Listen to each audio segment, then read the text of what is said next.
Hey, welcome to Talking Hawks. We are on a high. What a win. What a win to celebrate as we keep our finals chances alive. Huge win against Carlton, round 22, to the tune of 74 points. How are you, Loz? How did you enjoy that game? Yeah, absolutely awesome. Couldn't make it, unfortunately, but watching it at home, I could just feel the energy at the ground from the Hawks supporters. And yeah, what an amazing game. As I put out a tweet just after the game finished, like not even in my wildest dreams could I have expected that 74-point result to happen. Like to jump ahead of them on percentage was just unbelievable. Like hearing the cheers go around the ground when Gunston kicked that goal, it was like chills, seriously. Yeah. I wish I could prove it to you, but I spoke to Mitch before the game and I said I could see a blowout either way. And I said, he goes, nah, only Carlton will blow us out. We won't blow. I said, nah, I can see us winning 40 plus. And he goes, oh, nah, no way. So I called it. Yep. Tick, there's one for you already, Chris. Good work. But yeah, no, not me. Like I just minimal confidence. I thought we could get them in a close one. But yeah, I As thought Dalton they would. said, yeah. Yeah, I thought they would come out really angry after last week, but just really gave nothing. And they can have the excuses of the injuries, which sure in that second half, but that first half they had just the one, and they still looked as bad. Like especially that second quarter. So yeah, I mean, just unbelievable performance. I said last week that it had to take our best performance of the year to get this win and to get our finals hopes back in. Get us back in contention after the 2-point loss to GWS, and that's absolutely what it took today. And yeah, this is definitely one we won't forget for a while. Yeah, it was sort of what we sort of expected. You just discussed it last week, how you bounced back from a loss and a game that really hurt to lose. And Mm-hmm. yeah, the boys couldn't have really performed much better. It was a 4-quarter performance, and probably I would say the best 4-quarter performance we've done all year, really. In They sort of years, in years, they yeah. they come out and challenged us for a good 5 or 10 minutes after half time, and then we just managed to they got the ball, got it in the 50, but we just restricted them and they couldn't hit the scoreboard. Yeah, Matt said last week that we do respond after those agonizing, I guess, losses. The close ones are the ones against our rivals in Geelong. We did respond the week after, and I wasn't as confident, but Matt was. And yeah, congrats to him as well because he called it too. All right, we'll take it away with this. But before we do, they say the premiership quarter is the third quarter, and that is true. But I feel like this game was set up in the second quarter to keep them goalless and keep 5 goals. That was really the catalyst that sort of got us going. Yeah, it looked good. We did really well. As I said, we started hot, kicking the first 2. Then they pulled us back a little bit, kicking the next few. But yeah, for them to score 3 goals in the first quarter and then 2 the entire rest of the game is unbelievable. Like I thought our backline would really struggle, not necessarily in transition, but when it went inside. And besides, the first 10 minutes where Harry Mackay looked really good. After that, they couldn't do much at all. All right. Sean's given us our first discussion point, which I think does need to be talked about. That ball movement is scintillating. What do you tell me what you think? Yeah, it's just so good to watch. I mean, the kick out that from was it Amon who started it, and then just 3 kicks, bang, goal. Like you rarely ever see that. And then another play again from their defensive 50 where we just handball, goal. Like we looked unstoppable at times, which is something we haven't looked. We've been good especially this year, but we haven't looked unstoppable like that in years. Yes, no, it was just when they link up and run, it's really good to see, and I think that's what Mitchell was trying to get them to do from the word go when he started coming as coach, and it's finally paying off now. Yeah. I don't know about this time. Is that even possible? I'm sure there's some scenarios, but let's just lock in the 8. And I think what we've got to do as Hawks fans is not get way ahead of ourselves. Yes, that was a massive win, celebrate that, but we cannot go into the next 2 games being like, don't worry, we've already locked them up, we've already got them. We can't always go into that. That's what Carlton did. they were 11-4. They thought, yep, we just got to get to the grand final, and now look where they are. So we don't want to get into that mindset. We want to make sure that we pull up and have some good performances over the next 2 weeks as well. But yeah, just really good to see them in the 8th. But we'll see. We'll see if we can get higher up to. What I did like to see at the end of the game, they came into the rooms, and as much as they were happy, it was really just it was contained. They weren't getting carried away with themselves. They obviously knew it was a good win and something they needed to do. So it was good that they didn't, overreact, and it was really contained. And I think it was a really good attitude to have. Mm-hmm. Yeah, I noticed that too. Like, I was screaming at the song out, but I could tell the boys, were slightly more reserved. I think Sammy Mitchell was the one most up and about in that goal song when he went over to give it to Marby Ochol. But it was good to see them take that mentality that they've had all year, even in the losses, the 80-point losses at the start of the year. It's 24 hours to either celebrate or feel bad for ourselves, and then on to next week, which I think has been working for us so far. All right, there's been a few names mentioned, so I think we'll start talking about the players. Where are we first? Who did you have, before I click anybody, who did you have to spoil the MVP as your best on ground? That's very hard today. It's so tricky. There's a whole bunch of them. Weddle, Massimo, Sicily. Those are the names that stick out to me. I mean, Impey is another one who I'm calling a sneaky chance for that top 3 finish in the Peter Crimmins medal. He's been insanely consistent. And I just, he's just so dominant, like down that back line, which I didn't think we'd get to see the best of Impey again after his few injuries in a row. But this is as best as he's ever performed for Hawthorn. I agree with that. So Craig's got Massimo as his best, and pretty hard to argue. Like they said, they've whatever the AFL stats. No, not AFL stats, but the it's lost me. Champion data have him currently ranked as the second wingman in the league, which is absolutely amazing for the bargain basement with Costas. But he's had a couple of quiet weeks, but it was good to see him really get back to his best. He's what a pickup. You can only say that so many times, but I think it's absolutely deserved for him. Like, just so good. And I would love to see if he could get into that, 40 squad for the All-Australian, because if they are being serious and they want to pick some actual role players in their position, then he's got to be a lock as one of the wingmen. There will be a riot. There will be a Hawthorn riot if he is not picked in the 40. Yeah, you'd hope so.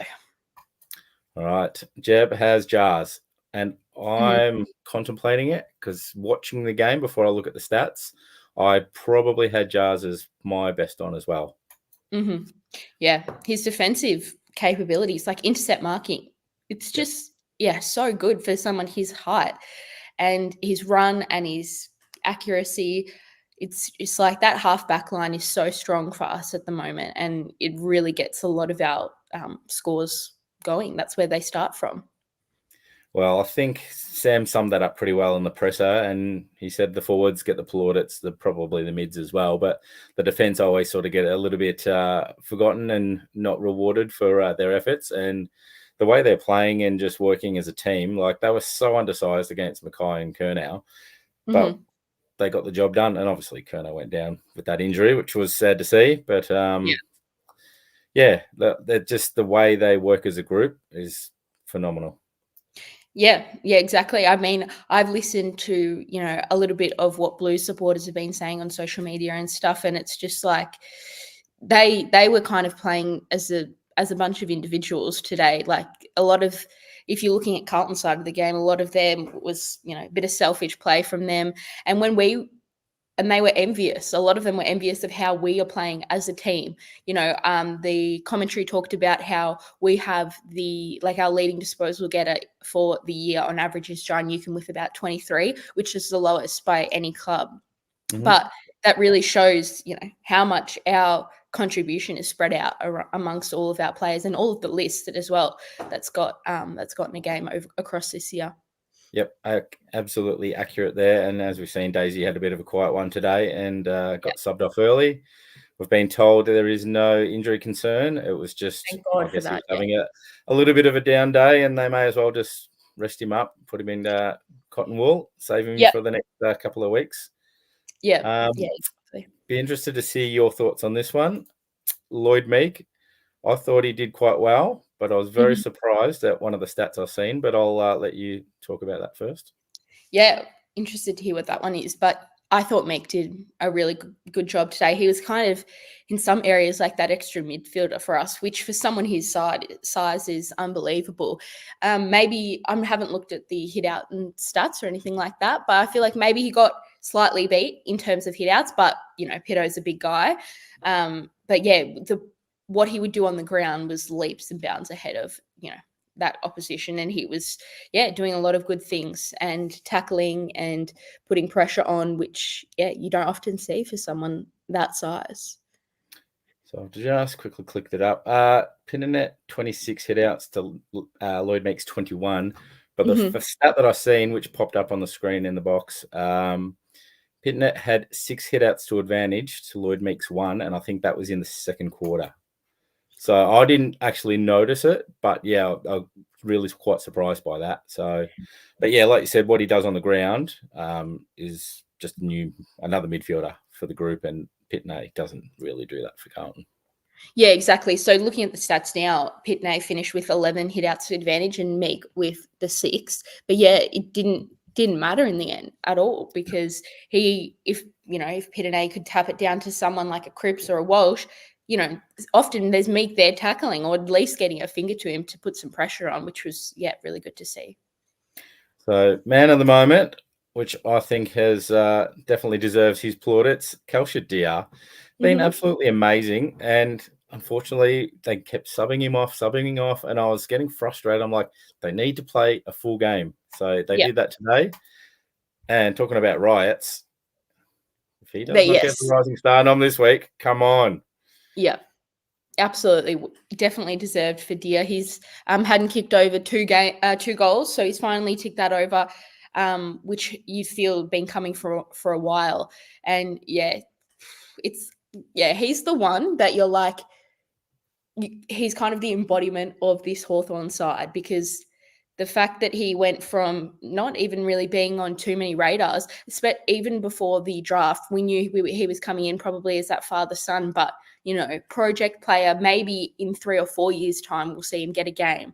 But how quickly he's come on, just like this side, is unbelievable. Like, he looks amazing, and he's really been that key pillar of that forward line, which is unbelievable to even think about compared to at the start of the year.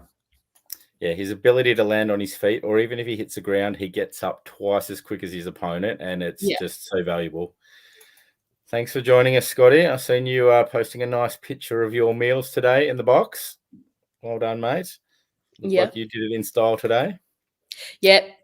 There was looked to be a lot of people. I saw a few videos of those Carlton supporters leaving at 3/4 time. It's not a good look for them, I'm sure. Now, all right, I'll keep it in order. That's not quite order, but we'll stick with more now that I've clicked it. He's having a season, isn't he? Absolutely. And if that, we know that jacket's locked away, that All-Australian jacket, it just has to be. And he just keeps showing up week after week. Like, he's not going to put in a bad performance for the rest of the year, I'm sure. Like, he's so consistent, like maximum effort every game, and the ultimate team player. He's one of the best, and I think it would be, I love Daisy, I do, but I think if he's not the next captain, maybe I don't know what we're doing. Seriously, like, he bleeds brown and gold, and I want to see him get that honor whenever Sicily feels like it's time to call it. Finished with 29 disposals, so it just sneaks up on you, because I would, if you asked me how many he had, I would have been maybe 20, low 20s, maybe 20ish, but he's absolute superstar. And that's including Chincotta, their tagger, going to him for periods of time, who's, and no disrespect to him, he's not the best player, but he's been a decent tagger and been able to hold, some of the league's best to very low disposals. So for Moore to still break out of that, superb job.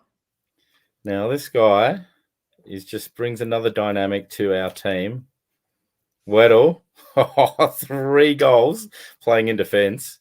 Like he literally wasn't even thrown forward. He just kicked 3 goals from defence. Yeah. How good is he? And then that goal from the pocket. Oh my God. Yeah. Oh, I saw the video of the call from the SEN Hawthorn calling with Dipper and Quarters and a few of those guys, but it was just an insane goal. Like, how is that even possible for someone like him? Like, it's just so his form and the way he plays footy is just like, you just know he's going to be good. And I wonder, this has been in the back of my mind for a couple of weeks now since we've heard the Barras and the battle, and you'd think we're getting one of them at least. Do we swing, Weddle forward next year? Is that what it is? Because when he's playing lockdown, he's not as involved as much as we'd like. So I want to see him having games like this a lot more often. I think we see that if he's playing forward. So I don't know, that's something they'll think about. I don't think he'll have some time in the midfield next year, or because I know that's been called for, but just to get him slightly more involved and him kicking more goals. And he's a beautiful kick, like just so reliable in front of goal, which you wouldn't think for someone who's played off the back line for a while. Now, I'm not comparing him to this guy, but he's got similar traits. Buddy Franklin. I knew you were going to say. With Weddle size and his speed and the way he just takes opponents on and runs around them. I could see him playing forward and just wreaking havoc. Mm-hmm. Such a strong mark too. I mean, the 23 helps the imagination a little bit with that comparison. But I think he looks so good. So I would love to see that change made up next year. Yeah. All right. Liam Fox has mentioned Chol. Yes. Did you see him dance around those players? I've seen it the last 6 or 8 weeks. Yes. He loves to do it. And he loves a good chase down tackle inside 50. And he's been another elite pickup at the club. And we've got consistent markers in that forward line now. Chol can take a mark and Deary can take a nice mark as well, which we haven't had for a while. So it feels really good if, I can see one of them jumping up for the ball that they're probably going to take a nice, strong contested grab. Sorry, Nick. I'll quickly go back to the Weddle comparison. Yeah, I do like the Kuda comparison. Mm-hmm. Sorry, I hadn't seen your message. So Chol was quite influential today, and I just had a look before. 5 disposals. Oh, if you'd asked me, I would have said 10. Wow. Yeah. Yeah. It just shows how important he is to our structure, and he doesn't need to get disposals. Same as Kelsher. He can have a low disposal game and have a big impact on us scoring goals. Watson's also the another type of guy. I mean, I know he got quite a few today. I think maybe 15 plus, something like 16, 17. But he would have been his highest disposals, so his career, I reckon, I'd guess. But without the ball, he's another one that just lays on the pressure acts. I'm sure he was up there today if I have a look in a sec. But and as the comment says, he definitely deserved the goal. It looked like he was close all day, but just didn't fall for him in the end. Yeah, no, he really set the tone early because some of those pressure acts early just put Carlton really under the pump, and he was not causing direct turnovers, but causing them to fumble. And he created a lot for us just by his pressure. Yeah, for sure. And even if 1 or 2 players put on the pressure, it gives the feeling to Carlton that they're always going to be under pressure, and then they turn it over, which we saw a lot today. So, spoiler alert for anyone who doesn't want to know who we interview post game and release tomorrow. Close your ears. But Harry Morrison, what a game! Came in as a late inclusion for CJ, who did train and got through the session. But Sam said in the presser that had a chat with him, and he's like, "What do you think?" And he was like, well, yeah, how important is it? Do you play? And he's like, oh, look, for the long term, maybe we missed this one. And just be cautious, which was very wise for like he wanted to play. He wanted to play. Oh, of course. Yeah. Yeah. But now, like, how do you can't kick out Harry Morrison after that game. And you're not getting rid of D'Ambrosio. Like, it's getting real hard to secure a spot in the team, isn't it? Yeah. So for a while now, I think CJ's had some good moments, and he had a very good game a few weeks ago. But I've seen Harry just dominate at VFL every week, and even when he comes into the side, he still performs very well. So I think right now, even before this game, but this game really puts the cherry on the top, is that I think Morrison needs to be in this side right now over CJ. CJ will come on soon.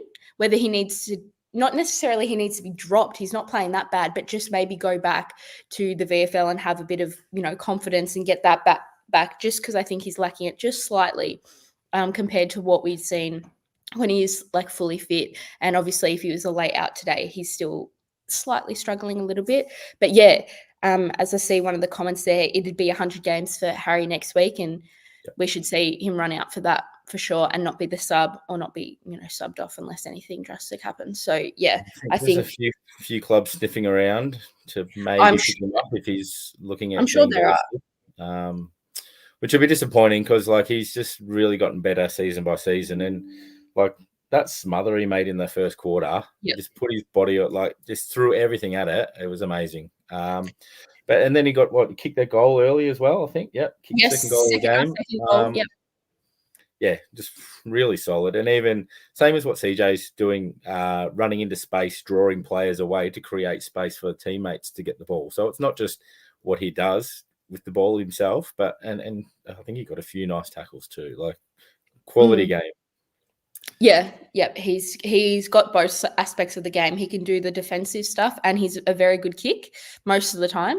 And he's got quick hands, so can get that handball away. And he knows the game style like really well, because he knows when to handball off to the guy running along next to him and always hits those. So Yeah, but he's got a big tank. He runs all day. So I guess the difference between, like you said, he's probably a little bit more defensive than CJ, but CJ's got a bit of X factor. It's a really hard, two totally different players, but both bring good qualities to the team. Mm-hmm. Yeah. All right. Mackenzie, how do you rate his game today?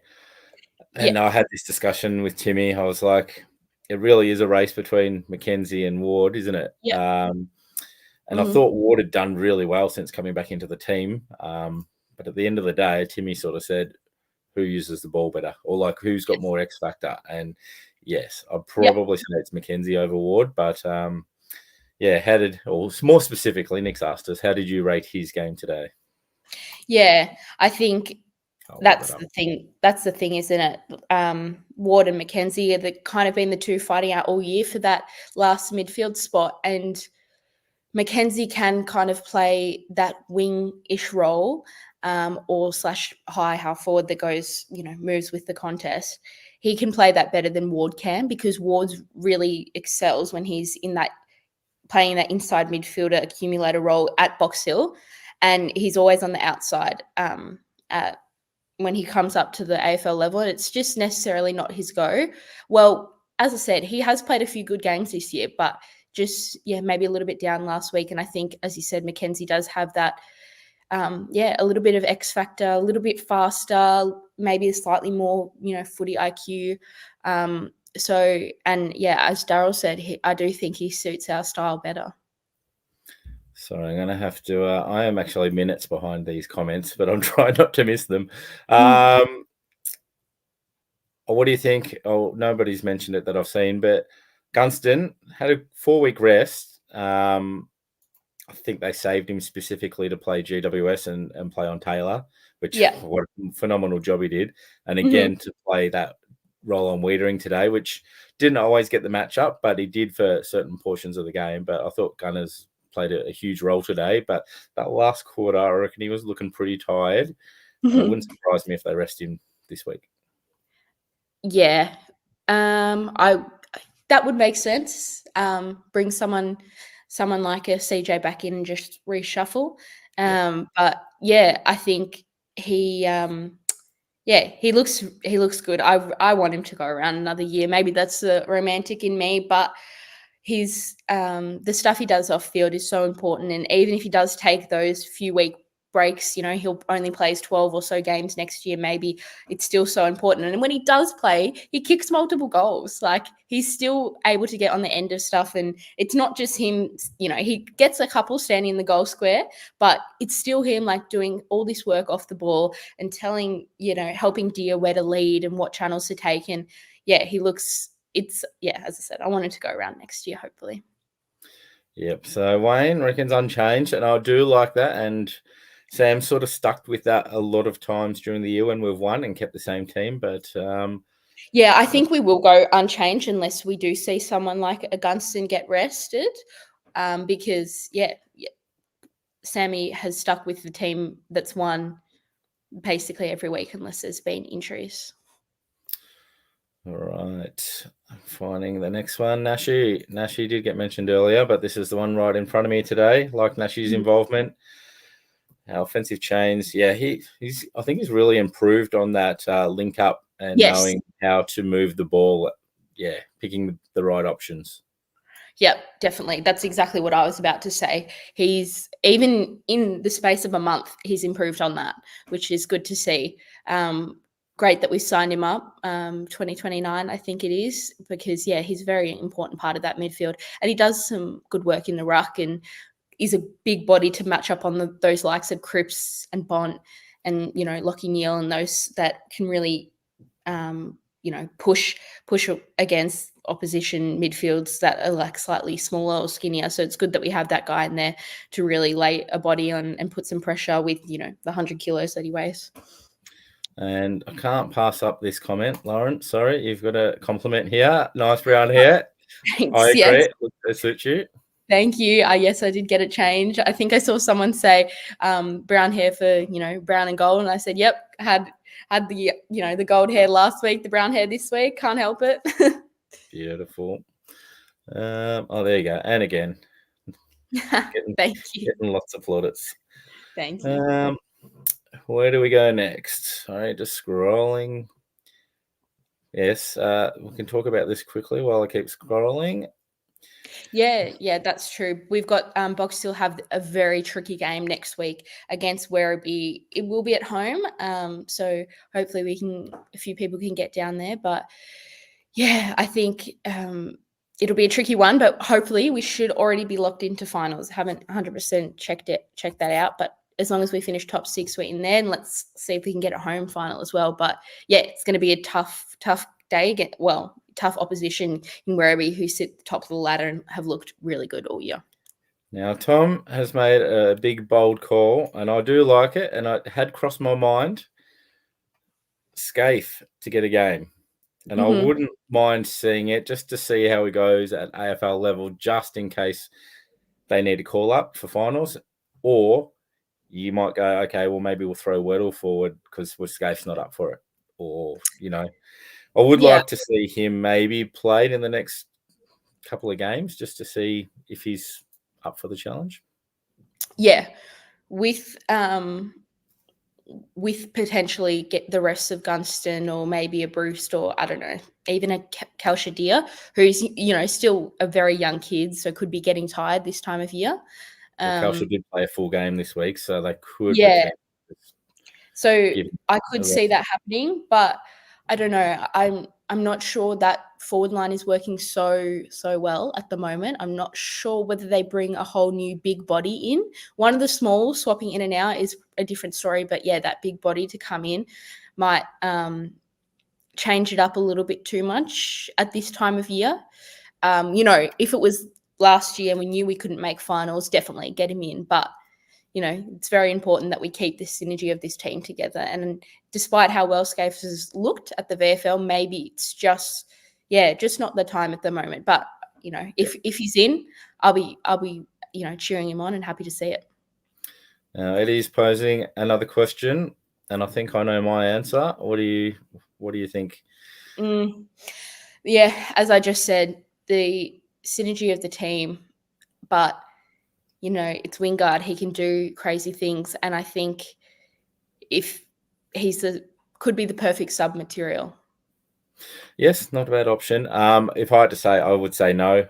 I know he's just had another injury, so just to get back to that fitness, it's just a little bit too much of a risk. And like you said, he is phenomenal. He does some crazy things, and he's got that X factor as well. But no, I wouldn't. Oh, there you go. Tim agrees with us as well. Wouldn't have thought so already. Yeah. All right. It's getting closer. Bruce, yes, it would be, for anyone that doesn't know, we would have to get through an elimination final and get to the qualifying final the next week. That would be his 300th. So we'd have to win one final, which would take us to Bruce 300th. So yeah, it would be good to see. Or it'd be also, it wouldn't be that bad to see it round one against Essendon when we beat them by 10 goals. Yes, would be a nice reward for effort, and give us an extra incentive to win his 300th. For sure. All right. Looking for more. Any players you can think of that we haven't really covered? I think there's a few like this one talking about CMAC, who you're saying he was quieter today, but I feel like he was still, still had the 25 disposals. Like that's a big game for a half forward. So yeah, I think maybe slightly quieter because we've seen over the last few weeks, the peak of his performance with a few goals and stuff. But I still thought he did really well today. Like he's another one of those small forwards like that work their butt off all day, and he got the 25 disposal, so he got the reward for it. But sometimes you don't, and couldn't get that goal. Couldn't get a goal, unfortunately. But he did put on a lot of effort for sure. Now, one of our overseas followers, Brett Lear, thanks for joining us, mate. Will McCabe, he's played about 3 games now, maybe. Do you reckon, at Box Hill? Yeah. I haven't watched for full games. I've just watched little bits and pieces, but he's looking good. Yeah. Yep. From he's played a couple of, like a half a game, then played a little bits of some full games, and as he's been looking pretty good. Like I don't think we definitely won't see him this year, but with another full preseason, I think he could be anything really. He just has got the the fit and the body and the mind to, I think, that footy IQ to really be anything. But it's just, it's a tricky spot because he's not really that lockdown defender. He's not that, main key guy who can go in for Frost or for a blank or something like that. He's more of that, intercept type, Scrimshaw, Sicily type guy. So, it'll be interesting to see where he fits if he does get in. Eddie's gone deep today. He's given us a few. Cooper Stevens, I think he's put together a few solid games at Box Hill level, but I'm still just thinking he's not quite, especially with our midfield at the moment. Like, I don't think anybody can get a look in. Yep, we've got that one spot, and we already talked about it going in between Mackenzie and Ward all year. And unfortunately, it's kind of been like that the entire time for Cooper Stevens since he's come to the club. And not that we want to talk about looking to the future too much, but I believe his contract is out this year. So I'm not sure whether we see him playing at AFL level for Hawthorn. No, nobody's got super, super excited today, but Troy has let the lid off, done the ladder predictor, having us at 6th playing Carlton, which would be pretty interesting after what we did to them today. Yeah, I know. It's hopefully, just got to get the next two wins. I'm 1 week at a time. I've done the ladder predictor a million times. I said, if we lose today, I don't have to look at it anymore. But now I'm back to it, seeing where we can finish. I think we're looking like to play someone like a Carlton or a Freo or even a Geelong, Brisbane, someone who finishes in 5th if we finish 8th. So, it'll be the doggies even as well. It'll be very interesting. But, if we can, would love to get a game at the G, you know. So if we have to play Carlton to do that, even if it's their home game, well, you know, Carlton or Geelong, I don't know. But that's too far ahead. We got to make sure we're making finals first, and that's by beating Richmond and North in the next 2 weeks. Yep, no, I agree there.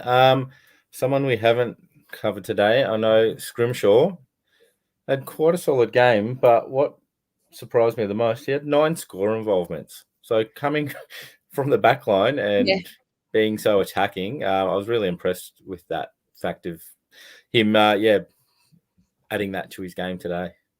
Yeah. If you look at the score involvement stat, I encourage anyone to go onto their AFL app or their AFL website. I believe, now if I've counted this correctly, I think it's out of the 22 top players in score involvements, we had 19 out of the 22, which wow. We know they didn't score that many goals, but it just shows you, as I said at the start of the live stream, how we are really playing as a team compared to maybe Carlton, who are a little bit too focused on the individual at the moment. So they've really want to get each other a goal. It's not just me. I want to kick all the goals. It's whatever our best shot is, we'll find it and we'll handball our way there. Yep. And I think that we get those stats based on the way we're moving the ball as well. Mm-hmm. Whereas I think if it's just a sort of a slower ball movement and a kick and a mark, or from further down the ground, that's probably not going to count. But when it's a link goal, I think those ones do count. Yeah, exactly. And that would, definitely elevate those numbers. But really damning stat for Carlton, I'm sure. Oh, another interesting scenario there. Grand final. Ooh. That's probably a little bit too far, Nick. But hey, we love taking the lid off. Yeah, we love the excitement, and you know what? I mean, if that was to happen, you know, who knows? Anyways, would love to see it. Would love to see it. Look, I do think it's a possibility. The way we're playing, like you said, we're not relying on certain people. It's a real spread effort across the field. I don't think there's a team in the 8 that we can't beat on our day. So, yeah. Yes, it is very exciting times. And today was just that, you know, just the confirmation that we know we can do it. And the boys' belief now with the run home, you got to be thinking we're playing finals. Yeah, exactly. Just no silly mistakes coming up against 17th and 18th. More Richmond, I'm hopefully not too worried. You know, we should get the win there. Really, we should, because they don't necessarily want to win any more games. They wouldn't want to move off bottom spot or anything like that. So we should get the win there. But yeah, North can sometimes be really, can really have a crack. And I think, it's good that it's in our Tassie in Launceston, which we've played at superbly well all year. All right, we're getting closer to the end of the show, guys, but Warple was fantastic today. Just really impressed and discussed with Timmy today how much better he lowers his eyes kicking into the forward line, and that composure, not blasting away, it's really added to his game. Mm-hmm. Yeah, if you go rewatch the first 2 or 3 games when Warple was even still getting his best on grounds, by the way, he was a lot of get the ball and just bomb it in the air inside 50 without even looking. And now, in just, that 4 or 5 months, he's really, as you said, lowered his eyes, and it's helped our side immensely. But yeah, Daz has saw him talk about on Twitter how Warple has gone a bit underrated, because he just, even though he's one of, the stars of this midfield, there's Newcomb and there's Day, even Nash, who all kind of get talked up, whereas Warple is just week in, week out, 22 disposals, all that stuff, and getting a lot of score involvements, as we said. So I think, another one that's gone underrated, and as we know, we'll probably finish high in the PCM as well, especially after those early performances where he really stood up when the team was down. I agree with you there. It's going to be a fantastic Petty Crimmins medal count this year. So if you're interested in joining us, get along to the website, talkinghawks.com, and send us a message, because I think we'll be getting a table together. We've done that for the last few years. So if you're interested, let us know. We might get a post out on the socials as well about that. John Newcomb, the other one in the midfield, which we didn't really cover today. He's a weapon, isn't he? I know. So when he gets the ball, it's just exciting. Yeah, I know. And that new haircut, slowly growing on me, I think. He looks very clean now, and whenever he gets the ball, you can see how quickly he's going and how much strength he has in his upper body. So yeah, he's another one like that's just week in, week out. Like, so many guys are like that now, where it's just like you can rely on them every week. And that whole midfield as a whole, we had one down game from day today out of the midfield, and that can happen. Maybe he was slightly sore, I don't know, but even it means we've got 3 other blokes to stand up, same as kind of last week, where we did look good in the midfield until that last quarter. Yep. All right, I think we might round off with this man, Captain Courageous, keeps doing it, hoping his shoulder's just getting stronger and stronger every week. Does look like he's a little bit more involved in the contests and not avoiding him like he did for a couple of weeks. So that's a positive. But yes, he was undersized and had to. I don't necessarily know if he was directly matched up with Mackay, or if he was just chopping out for one of the other boys. What it looked to be in that first quarter was Frost was playing on the deepest forward, and because Kerno was carrying that injury, it was Kerno. And they had Sicily tracking on Mackay, which was probably not the best matchup. It just didn't look the best for the first 10-15 minutes. I'm pretty sure at quarter time they readjusted where I saw Scrimshaw a lot more on Harry and moving up, and so I think they did kind of move his role off him, and then he got a lot more involved in the game by being that kind of third man up down there. So it was good to see they adjusted that, because it didn't look the best in that first 10 minutes. Yeah, I thought that was a real feature of today's game, being that second and third man up. So clearly we did need it against their tall forwards, and it didn't matter who it was, whether it was Hardwick. Hardwick and Impey were like two that came over the top in so many contests, which we just didn't see last week, which was the major frustration for me. And I needed to see it worked on this week, and we definitely did it. And it wasn't just by our tools, it was by the smalls as well, even Massimo, like Amon coming across. It's what we needed to see and how we won, and we did. Harry Morrison did it as well, put his body on the line. It was good. Yep. 1%ers, we're loving it. That's what's making our team so exciting. Yeah, exactly. That's the big thing, and I wouldn't be surprised if Sam Mitchell's the type of coach to really focus on a stat like that. So it's good to it's good to see that the team's really laying on those stats, because it's a very important one, especially in a game, especially for a team like us that plays off momentum and pressure. Not necessarily, we aren't the most talented squad in the league, but we build that pressure and lay tackles, and as you said, 1%ers, and that's how we're winning our games, and we need to keep that up, especially if we make finals and get into a final, because that's all finals are, is pressure. Oh, Tom's beat us to the punch. Well, it's just about to move on to next week versus Richmond. I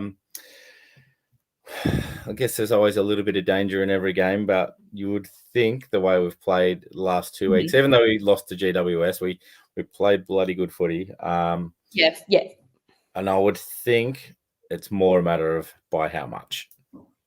Sunday, 3:20. If you can get to the MCG, get along. Yep. We're used to, in the last few years, we've been the team to upset people's finals run. So now that we're kind of on the other side, we need to not let that happen. And yes, we should be winning this game, and we should be winning it, by 5+ goals. I mean, 200 is probably a little bit much, but yeah, as you said, you just can't go into a game thinking you've automatically won it, which is for Sam Mitchell, I'm sure he won't let that happen. So I think, yeah, those, we got that, we beat them by what, 50, 60 points in their massive one game all year. So we should be replicating that again. Yep, absolutely agree with that. So hopefully that just boosts that percentage a little bit more and just secures that top 8 position. And then traveling down to, what did you say, Launceston for Kangaroos in the last, which I guess they've picked up a little bit of form. And again, it's just a little bit dangerous, I guess, with Clark wanting some revenge. But yeah, well, Clarko's yet to get one over Sam. I mean, I have heard a very, through the grapevine slight rumor that maybe Sheasel's pulled up quite sore from their game. So he did get, I think, a kick in the shin or something, or step on the ankle or something like that in the game that he played on the weekend. So, which is sad for him because I love watching him play. But, if they're missing Sheasel in that last round, then I think we should be okay. But yeah, that, as I said, they can show up. But I think especially down in our Tassie in Launceston, we should get there as well. But 1 week at a time. All right. Any last thoughts? Anything you want to add before we finish up the stream? No, I just think, yeah, can't believe what a win. Definitely one I want to rewatch. And they've got, I saw SEN posted the full audio file of the, Hawthorn live commentary. So I think I might go and sync that one up and have a listen to the game with their commentary. I would love to do it for the Carlton commentary too. I could see, seeing the videos of them in 2 boxes right next to each other with a big pane of clear glass in between them, and the difference in how they were reacting. It was pretty funny. But yeah, just really good to see. And I think give a shout out to the 6 Points podcast, which will be coming out probably in the next couple of days with Tim and Liam, I believe. So yeah, even more chat about this game, which is what we want to hear, because hopefully nothing better than having, listening or chatting about a win like that. So yeah, and can't wait for that interview with Harry Morrison as well to drop soon, I'm sure. Yes, exciting things ahead. We'll keep you updated as much as we can. Thanks for joining us, and we'll see you next week. Until then, bye. Go Hawks.